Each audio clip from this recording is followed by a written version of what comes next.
Bismillahirrahmanirrahim. Assalamualaikum warahmatullahi wabarakatuh.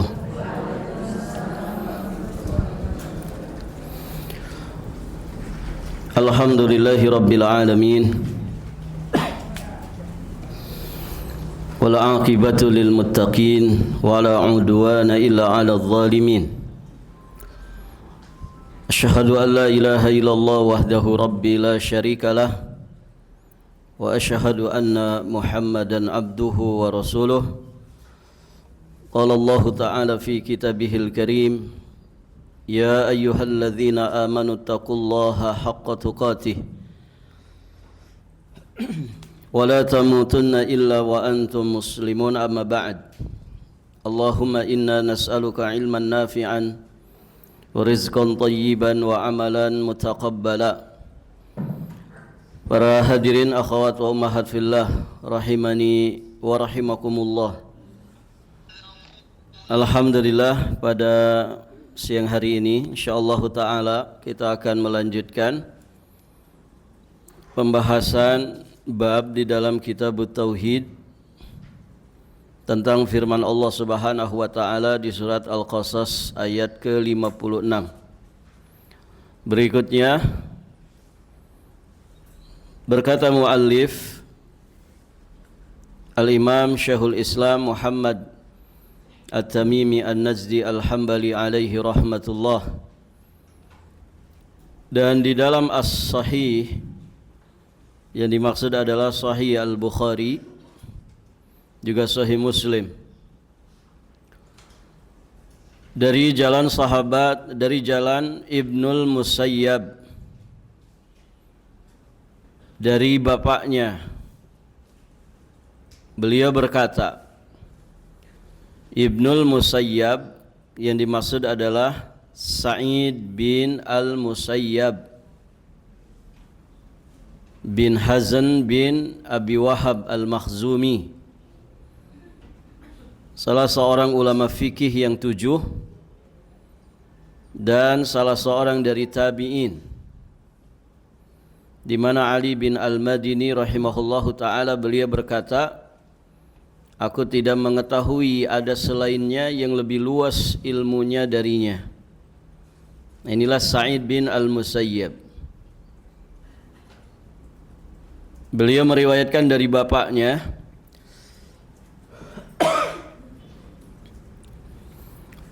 beliau berkata, lamma hadarat Aba Talibin al-wafat, ja'ahu Rasulullah sallallahu alaihi wasallam wa indahu Abdullah ibn Abi Umayyah wa Abu Jahal, faqala lahu ya ammi qul la ilaha illallah kalimatan uhajju laka biha indallah. Faqala lahu atarghabu an millati Abdil Muttalib? Fa'aada alaihi an-nabiy sallallahu alaihi wasallam fa'aada, fakana akhiru ma qala huwa ala millati Abdil Muttalib, wa aba an yaqula la ilaha illallah. Faqala an-nabiy sallallahu alaihi wasallam la astaghfiranna laka ma lam unha anka. Fa anzalallahu ta'ala ma kana lin-nabiy walladzina amanu ay yastaghfiru lil musyrikin walau kanu uli kurba.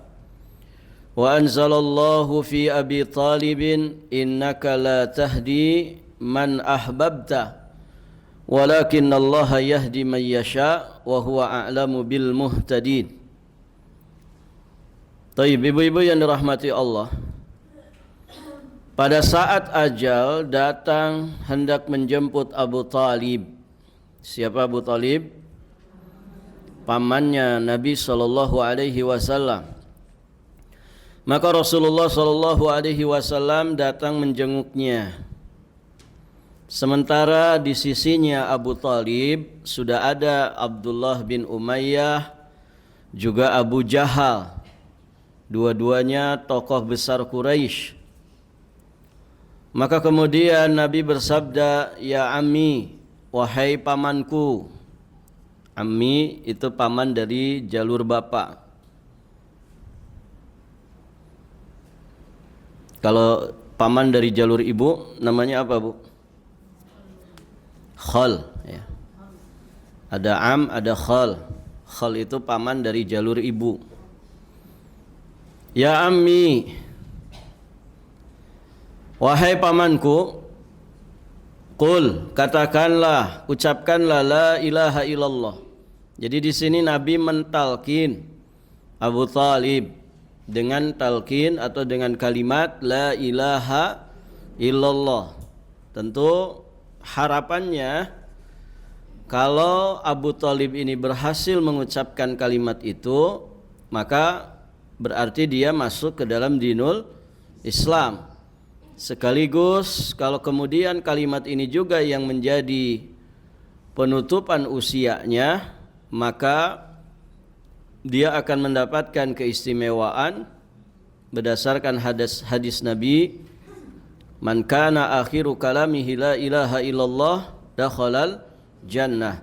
Siapa yang akhir ucapannya sebelum matinya adalah kalimat la ilaha illallah, maka dia akan masuk surga. Taib. Jadi Nabi mentalkin pamannya ini dengan la ilaha illallah.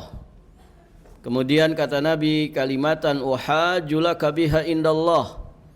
Satu kalimat yang dengannya aku akan membelamu di hadapan Allah Subhanahu wa taala. Berhujjah di hadapan Allah untuk membelamu. Faqala lahu, maka dua orang yang sudah ada tadi berkata, siapa ini? Abu Jahal dan Abi Umayyah. Dua-duanya juga tidak mau kalah. Kalau Nabi mentalkin dengan talqin tauhid, la ilaha illallah, maka mereka berdua mentalkin dengan talqin kekufuran. Apa katanya? Atarghab am millati Abdul Muttalib? Apakah engkau membenci agamanya Abdul Muttalib? Jadi tidak usah diikutin tuh keponakanmu itu. Tidak usah. Kamu itu tokoh besar di kabilah ini. Dan kakek kita, orang tua kita juga orang yang sangat terpandang. Maka ya dibuatlah hatinya Abdul Muttalib itu ya untuk kemudian muncul gengsinya. Atarghab am millati Abdul Muttalib? Apakah kamu benci kepada agama Abdul Muttalib? Maka fa'ada alaihi Nabi sallallahu alaihi wasallam. Nabi kembali mengulang talqinnya. Ya ammi qul la ilaha illallah. Wahai pamanku, ucapkan la ilaha illallah. Namun ternyata mereka berdua juga terus ya mengulang talqinnya. Barakallahu fikum. Taib, ibu-ibu yang dirahmati Allah. Fakana akhiru maqala, akhirnya ucapan terakhir yang diucapkan oleh Abi Thalib, dia tetap berada di atas millah dari bapaknya Abdul Muttalib. Dia tetap berada di atas agama Abdul Muttalib dan menolak mengucapkan la ilaha illallah. Maka kemudian Nabi sallallahu alaihi wasallam berkata, kata Nabi, sungguh aku akan memohonkan ampunan untukmu selama aku tidak dilarang melakukannya. Maka akhirnya Allah Subhanahu wa taala menurunkan firman-Nya yang menjelaskan larangan mengistighfarkan orang yang mati di atas kekufuran. Apa kata Allah di surat At-Taubah ayat 113? Maka lin nabi walladzina amanu ayyastaghfiru lil musyrikin walau kanu uli kurba. Tidak ada hak bagi seorang nabi dan juga orang-orang beriman untuk memohonkan ampunan kepada Allah bagi orang-orang musyrik, sekalipun mereka ini karib kerabat, sekalipun mereka ini orang-orang dekat kita. Kalau matinya diketahui secara pasti di atas kesyirikan, di atas kekufuran, maka terhalang kita untuk mendoakan ampunan atas dirinya. Kenapa? Karena orang yang mati di atas kesyirikan, innallaha la yaghfiru ayyushraka bih. Allah tidak akan mengampuni dosanya. Dosa syiriknya tidak akan diampuni jika dibawa mati. Barakallahu fikum. Kemudian Allah Subhanahu wa taala juga menurunkan firman-Nya berkaitan dengan Abu Thalib. Apa kata Allah? Dan ini sudah dibahas di dalil pertama yang kita bahas. Innaka la tahdi man ahbabta walakinallaha yahdi may yasha. Sesungguhnya engkau wahai Muhammad tidak akan dapat memberi petunjuk kepada orang yang engkau cintai. Tetapi Allah lah yang memberi petunjuk kepada siapa yang Dia kehendaki berdasarkan kesiapannya untuk menerima petunjuk. Wa huwa a'lamu bil muhtadin, dan Dia paling tahu tentang orang yang mau menerima petunjuk. Barakallahu fikum. Taib, ibu-ibu yang dirahmati Allah, ini juga menjadi semacam sabab nuzul ya dari ayat pertama yang sudah kita bahas. Baik, di sini ada beberapa kosakata yang disampaikan oleh penulis, oleh pensyarah rahimahullahu taala rahmatan wasi'ah. Ada kalimat lamma hadarat Aba Talibil wafat. Lamma hadarat Aba Talibinil wafat. Tatkala hadir kematian kepada Abu Talib. Maksudnya berarti menjelang mati. Ada tanda-tanda akan segera mati. Taib. Uhajulaka biha indallah, yang dengannya aku dapat berhujjah membelamu di hadapan Allah. Maksudnya aku bersaksi membelamu dengan kalimat tersebut di hadapan Allah. Taib. Artinya kalau kalimat ini bisa diucapkan, maka ada peluang besar ya untuk Abu Thalib bisa selamat dari siksa api neraka. Karena dengan kalimat ini berarti seseorang itu masuk Islam. Dengan kalimat ini berarti dia mendapatkan husnul khatimah dan fadilahnya surga. Gitu.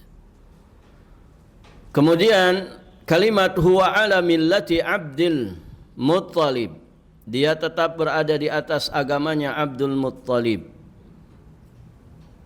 Maksudnya dia berada di atas agama penyembahan kepada berhala-berhala. Perawi hadis ini mengungkapkannya dengan kata ganti orang ketiga. Huwa ala millati Abdul Muttalib. Dan tidak menggunakan kata ganti pertama, yakni orang berbicara, karena memang tidak suka untuk mengucapkannya. Jadi kalau sesuatu itu buruk untuk diucapkan, maka ya cukup dengan kata gantinya.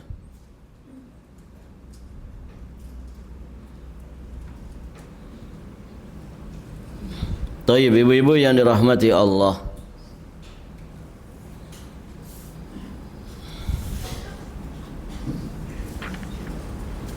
Kemudian ada kalimat la astaghfiranna laka.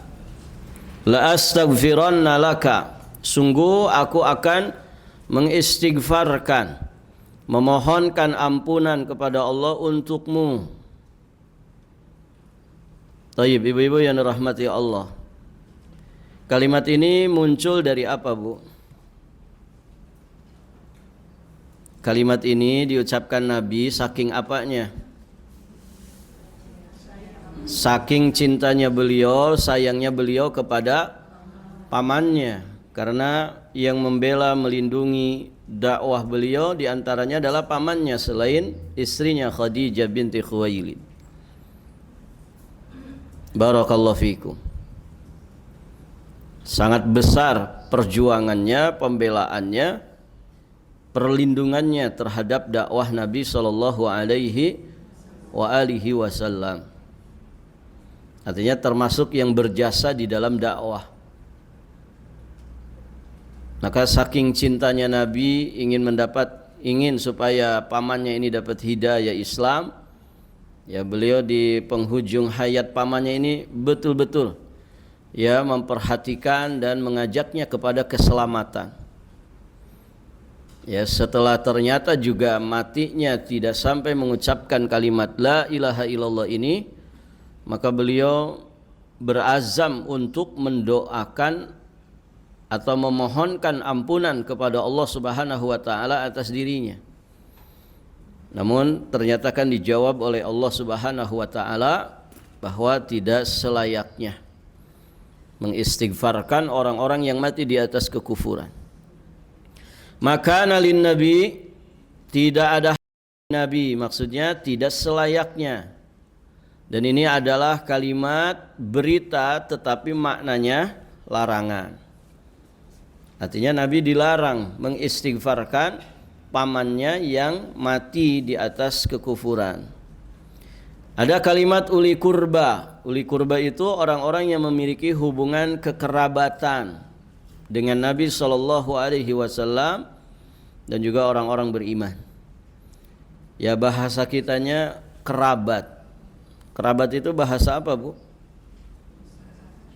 Asalnya bahasa Arab, artinya qorobah, qorobatun, ulil kurba, kurba, qorobah, kemudian ada kurba, qorobah. Qorobah itu dari kata qorib. Qorib itu dekat, ya. Qorobat, ya. Orang kita nyebutnya kerabat. Orang kita nyebutnya kerabat. Karamah. Orang kita nyebutnya keramat. Karamah, karamatun, kemuliaan. Orang kita nyebutnya keramat. Ya. Aslinya mulia keramat itu. Cuman kalau kita dengan istilah ini pasti gambarannya ke tempat-tempat yang angker, mengerikan. Gitu. Keramat. Tayyib, ibu-ibu yang dirahmati Allah.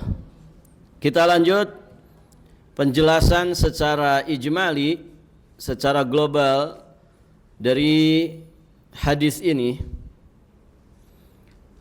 Bahwa di dalam hadis ini Sa'id bin Al-Musayyab,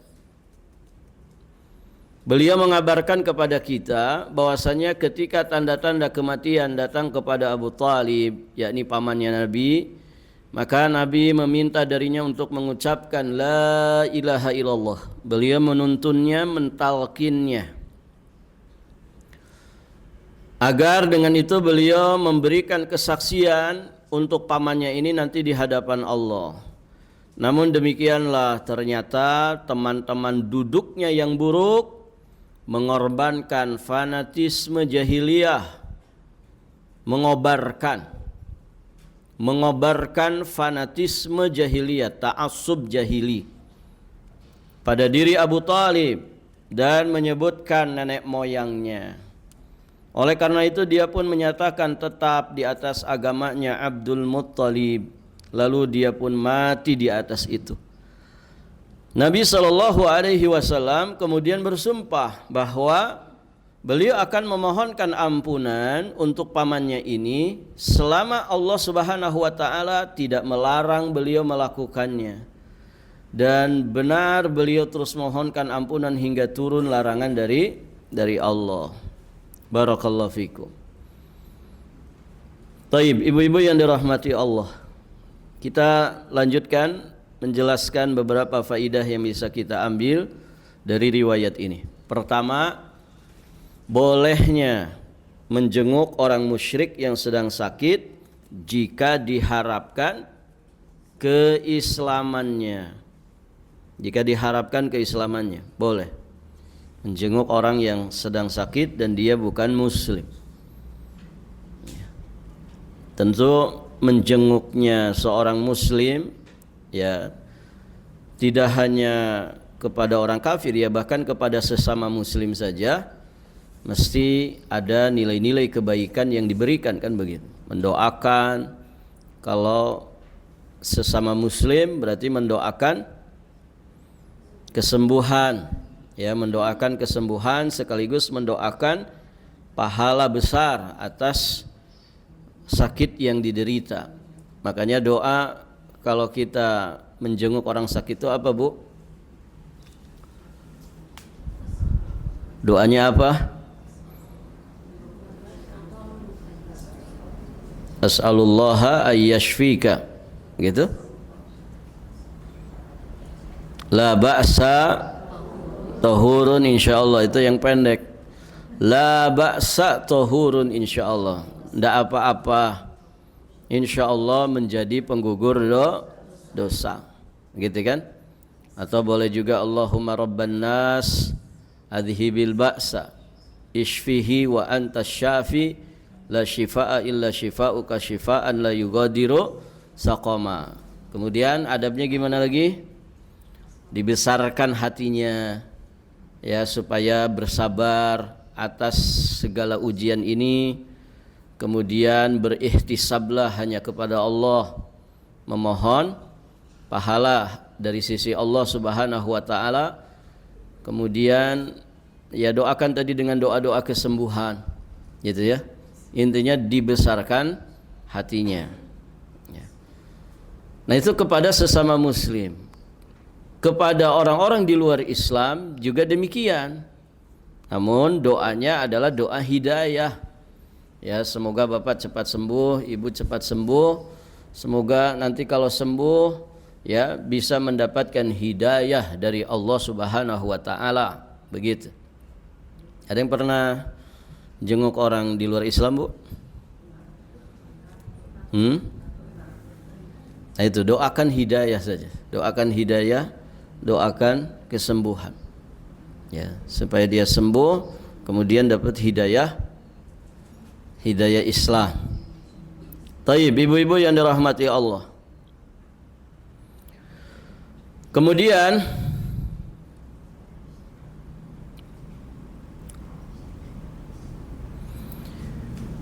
siapa yang mengucapkan kalimat la ilaha illallah ketika akan mati, maka dia dianggap seorang muslim secara zahir,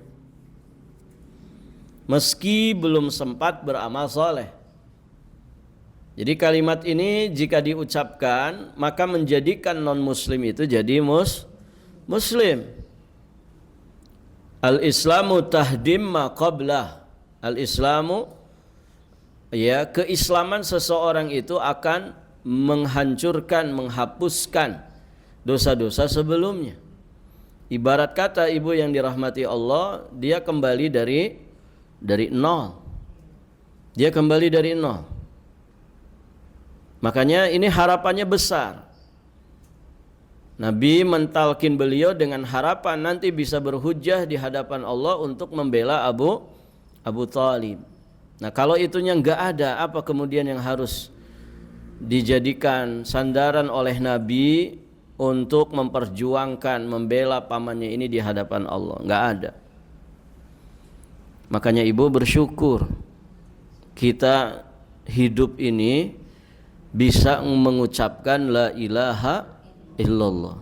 Ada tuh orang seumur hidupnya enggak bisa ngucapin kalimat itu. Padahal kalimatnya singkat saja. Yang dikatakan kalimat ini miftahul jannah, kuncinya surga. Kebayangkan ibu, ada orang semasa hidupnya tidak bisa ngucapin kalimat ini.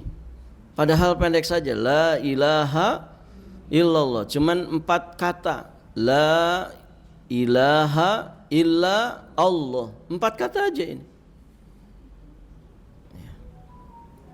Kita yang diberi kemampuan dan kemudahan mengucapkan kalimat ini, maka disyukuri.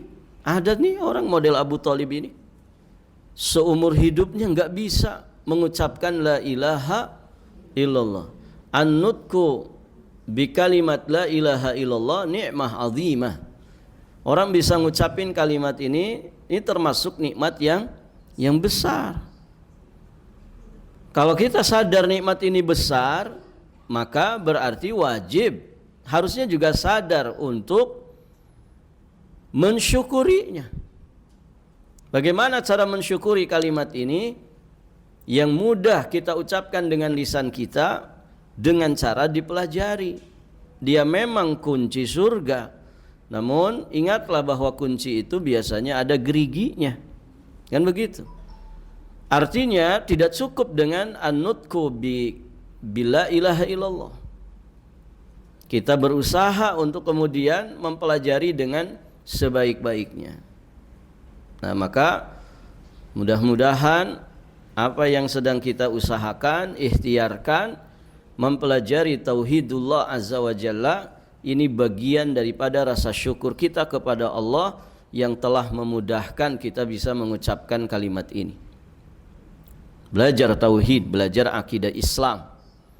Ya, supaya apa? Supaya kalimat ini tetap terjaga pada diri kita sampai mati, supaya kalimat ini kemudian tidak rusak atau bahkan tidak hancur gara-gara kita tidak mau mempelajari pembatal-pembatalnya.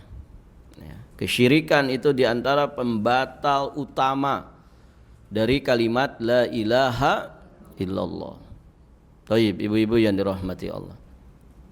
Berikutnya, bahwa amal-amal perbuatan itu tergantung kepada penutupannya. Innamal a'malu bil khawatim. Begitu kan kata Nabi. Sesungguhnya amalan itu sangat bergantung kepada penutupannya. Kalau dunia ini, hidup di dunia ini sejatinya adalah perlombaan, maka nilai lomba itu ya di garis finish. Semoga Allah anugerahkan kepada kita husnul khatimah. Dan Allah melindungi kita semua dari su'ul khatimah. Taib. Jadi nilai kita itu bukan sekarang nih Bu. Nilai kita nanti saat kita mati. Makanya kuncinya adalah istiqamah. Istiqamah. Jangan ikuti langkah-langkah setan. Jangan juga mengikuti hawa nafsu. Karena dua perkara ini yang paling besar, sabab yang paling besar yang menghambat kita dari keistiqomahan. Ya. Jangan berteman dengan setan, apalagi menjadikannya besti. Ya, jangan deh, gitu ya. Karena dia pasti akan menyesatkan kita, menjerumuskan kita. Ya. Hati-hati juga dengan hawa nafsu. Kita ini kalau ngagugu nafsu, ya rusak hidup ini Bu. Rusak hidup ini kalau ngagugu nafsu. Karena nafsu kita ini biasanya berseberangan dengan syariat. Taib, ibu-ibu yang dirahmati Allah. Kita lanjut. Yang keempat, melakukan usaha kuat dalam berdakwah kepada Allah dan bersabar di dalam melakukan amar ma'ruf nahi mungkar. Jadi dakwah itu harus dengan azam yang kuat, tekad yang bulat. Demikian pula harus dengan kesabaran. Artinya apa? Di sini lihat Nabi SAW, beliau tidak henti-hentinya mendakwahi siapapun, apalagi orang-orang terdekatnya, sampai kepada nafas terakhir. Begitu ya. Dari pamannya ini beliau mengajak, menunjukkan bahwasanya beliau itu orang yang sangat bersemangat mengajak manusia kepada kebaikan. Taib, ibu-ibu yang dirahmati Allah.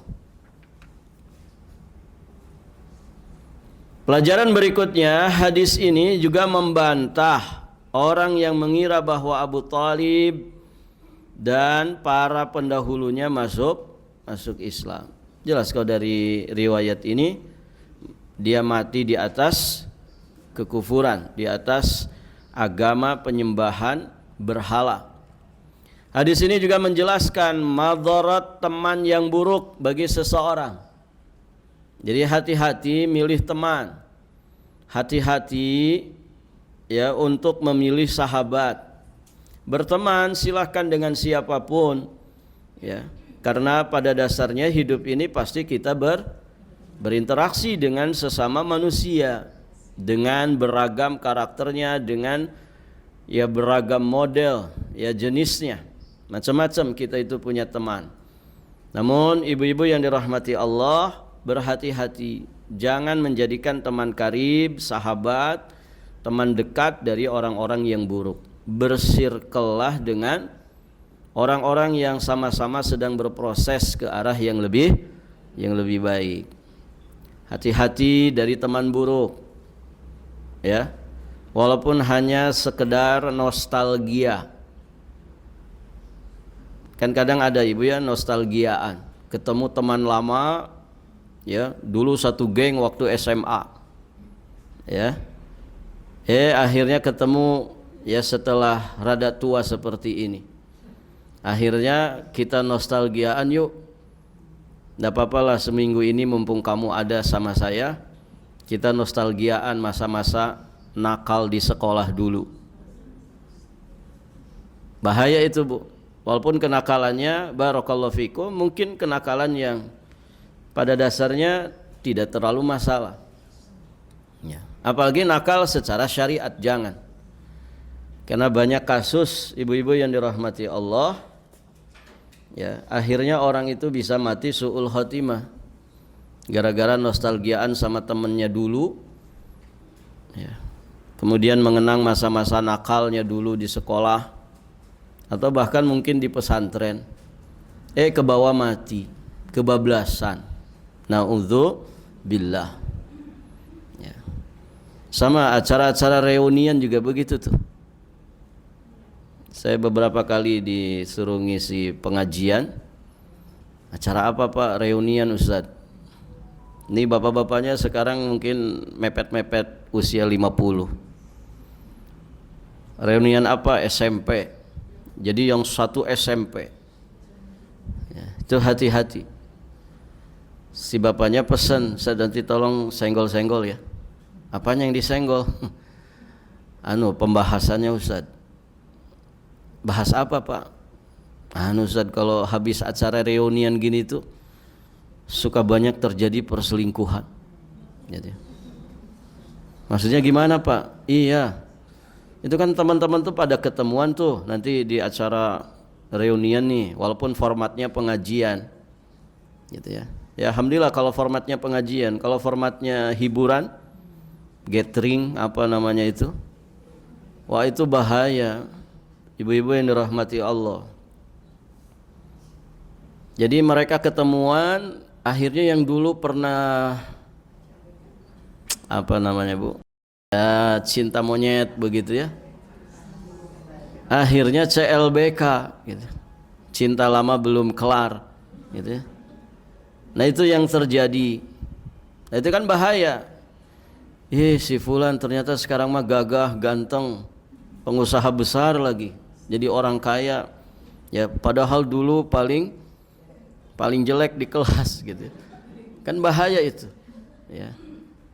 Atau yang laki-laki ngelihat teman perempuannya, wih dulu sering dibully itu si fulanah itu, sekarang paling glowing, begitu kan? Kan bahaya, yang begitu bahaya. Akhirnya ya begitu, tukeran WhatsApp, tukeran HP, ketemulah ya, kayak gayung bersambut, yang sama-sama rusak hatinya, selesai sudah. Nah itu. Jadi teman ini berbahaya sekali, punya pengaruh yang begitu besar. Nah lebih-lebih ketika kita itu punya teman-teman buruk saat kita mau mati. Kalau teman-teman kita buruk, dia nggak bisa mentalkin kita dengan la ilaha illallah. Nauzubillah. Maka bersirkellah dengan orang-orang yang saleh. Cari orang saleh di mana ibu? Cari orang soleh paling mudah itu di mana? Ya di tempat-tempat ngaji, di tempat-tempat pengajian. Insya Allah lah ya, walaupun ada saja orang ngaji bukan ngaji niatnya gitu, pengen ngobrol puas sama teman gitu ya. Makanya ustadz ngejelasin, dia mah nguplek aja ngobrol gitu ya. Barakallah. Tapi kan itu 1-2 saja. Insya Allah rata-rata mereka itu niatnya baik, benar-benar ingin belajar, gitu kan? Nah begitu. Di tempat-tempat pengajian itu paling mudah sudah. Susah kalau nyari teman baik di pasar, apalagi di tempat nongkrong, di kafe, apalagi di pinggir jalan, di mall. Ya carinya di tempat ngaji, di masjid, di kajian-kajian, di tempat-tempat orang ngaji. Begitu. Taib, ibu-ibu yang dirahmati Allah. Pelajaran berikutnya, haramnya memohonkan ampunan bagi orang-orang musyrik. Bagaimanapun dekatnya hubungan kekerabatan mereka itu.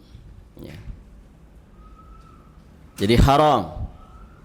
Kalau dia mati di atas kekufuran, kesyirikan, maka haram diistighfarkan. Tidak peduli dia orang dekat kita secara nasab, tidak peduli jasa dia terhadap Islam sebesar apa. Kalau matinya di atas kekufuran, maka Allah tidak ridha dengan kekufuran. Taib. Kaitan hadis ini, riwayat ini dengan judul bab. Hadis ini menunjukkan dinafikannya hidayah taufik dari Nabi. Ternyata sekelas Nabi itu tidak kuasa memberikan hidayah taufik. Ya. Maka jika dari Nabi saja dinafikan, padahal beliau manusia yang paling mulia, maka tentu dari selain beliau lebih utama lagi untuk dinafikan. Kalau sekelas Nabi tidak memberikan, tidak bisa, tidak kuasa memberikan hidayatut taufik, maka bagaimana dengan kelas-kelas kita ini? Bukan Nabi, bukan Rasul, ya manusia akhir zaman. Begitu kan? Barakallahu fikum. Kaitannya dengan tauhid juga jelas. Riwayat ini menunjukkan bahwa yang memberikan hidayah taufik itu hanyalah Allah, kehususan bagi Allah, kuasanya Allah, mau-maunya Allah. Maka memintanya dari selain Allah ini merupakan suatu kesyirikan. Jadi minta hidayah itu kepada Allah, bukan kepada siapapun. Mengikhtiarkan hidayah juga harus dengan petunjuk Allah. Ya, jangan ingin dapat hidayah datangnya ke kuburan, datangnya ke tempat-tempat keramat. Ingin hidayah, cari wasilah-wasilah hidayah. Wasilah hidayah terbesar itu ya ngaji, ya mempelajari ilmu agama, belajar Quran, belajar sunnah. Begitu. Itu wasilah terbesar untuk orang itu dapat hidayah. Di samping itu ya banyak-banyak juga berdoa kepada Allah. Rabbana la tuzigh qulubana ba'da idh hadaitana wa hab lana min ladunka rahmah innaka antal wahhab. Ya. Terus doa apa lagi yang kaitannya dengan hidayah? Siapa yang hafal, Bu? Saya kasih hadiah ini. Ngacung dulu siapa? Jangan disebutin. Jangan disebutin siapa yang mau. Saya gitu bilang.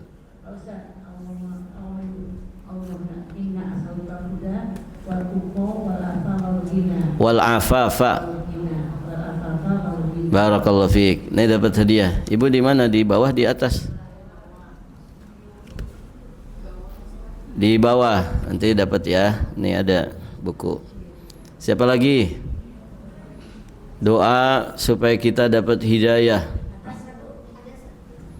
Silahkan yang di atas.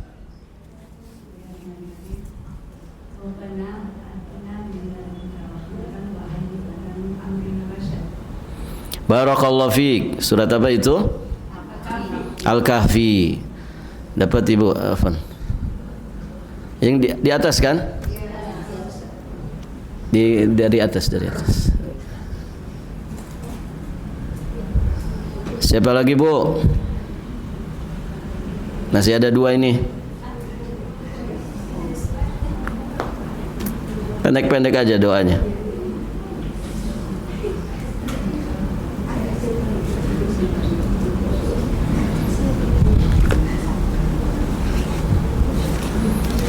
Apalagi doa memohon hidayah.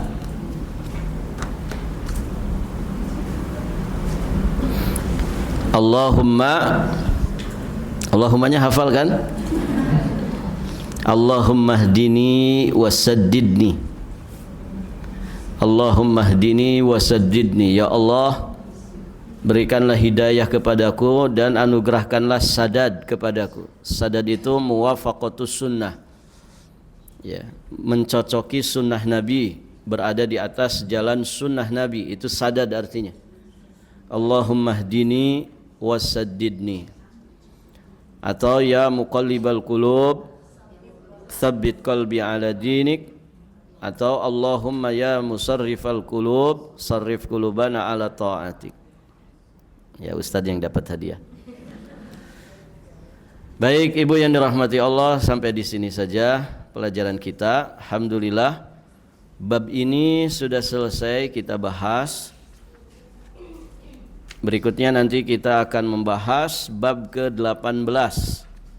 Babu majaa anna sababa kufri bani Adam au tarkihim dinahum huwal ghuluwu fis salihin.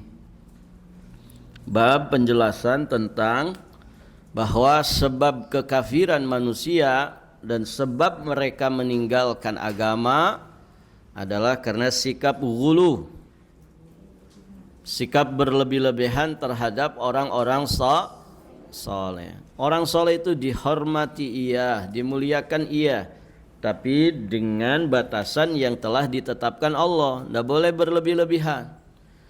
Karena itulah, ya, yang menjadi sabab kufurnya manusia. Terlalu berlebih-lebihan dalam bersikap terhadap orang-orang soleh. Bahasa orang sekarang itu jangan lebay bersikap kepada orang soleh. Baik Ibu, sampai di sini. Baik, kita tutup dengan doa kafaratul majlis. Subhanakallahumma bihamdik asyhadu an la ilaha illa anta astaghfiruka wa atubu ilaik. Assalamualaikum warahmatullahi wabarakatuh.